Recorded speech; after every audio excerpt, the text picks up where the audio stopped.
In this module, we'll talk about the dictionary and different varieties of English.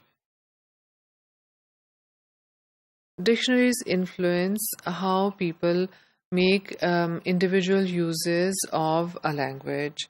In case of newly codified Englishes, which means in case of new varieties of English, the compilers of the dictionary provide a lot of information to the user of the dictionary. So they provide some guidance to the users of the dictionary.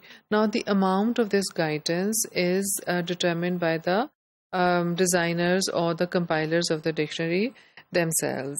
The kind of information which is needed in case of new varieties of English and generally as well include things like the form of the word, the status of the word, how old or new the word is, and also the degree of formality or informality of the word.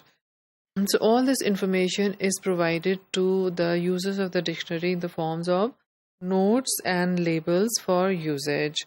The decisions as to the use of the use of a particular word, and also the decisions vis-a-vis the entries in the dictionary from different varieties of English other than the standard variety depend on the acceptable usage and needs of the user. For example, what is the degree of use of a particular word, how widely it is used, and how widely that use is accepted by different users, and also some sort of match between that use and the need of the user. For example, how desperately the users need to have that particular usage of the word. So the usage of the word is matched with the need for a particular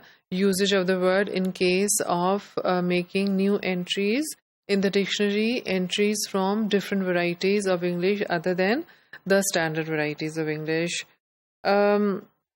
Lexicographers use different methods to add labels and notes to the entries of a dictionary to provide extra information to the users of the dictionary.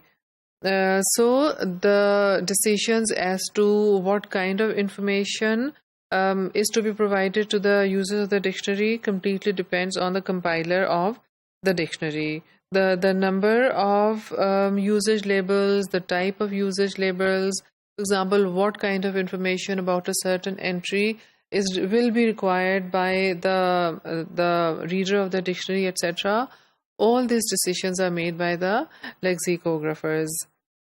When making these decisions, the lexicographers have to strike a balance between the linguist's purity and the socio-linguistic reality of the dictionary user.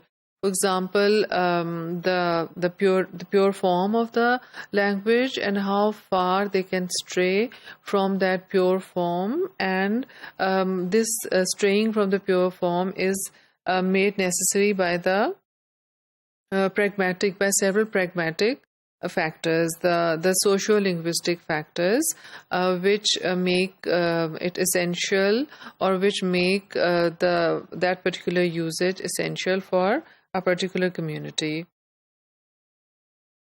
The World English's dictionaries in this way serves several purposes.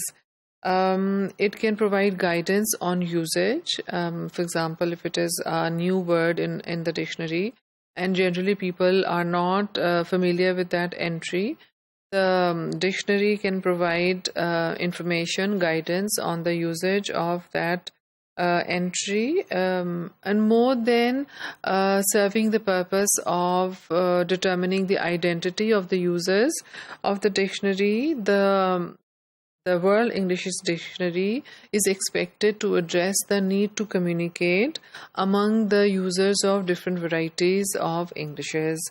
And this need to communicate, of course, depends on the need need for mutual intelligibility and codification.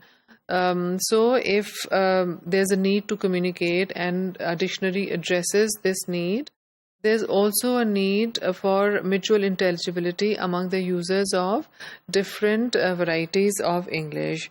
So this need to communicate and the need for raising awareness about different varieties and their codification, they're both interdependent. So a World English Dictionary is required for several reasons. One is that it can offer guidance on the usage of words which are newly entering the English language, and also it addresses the communication need of the users of different varieties of English.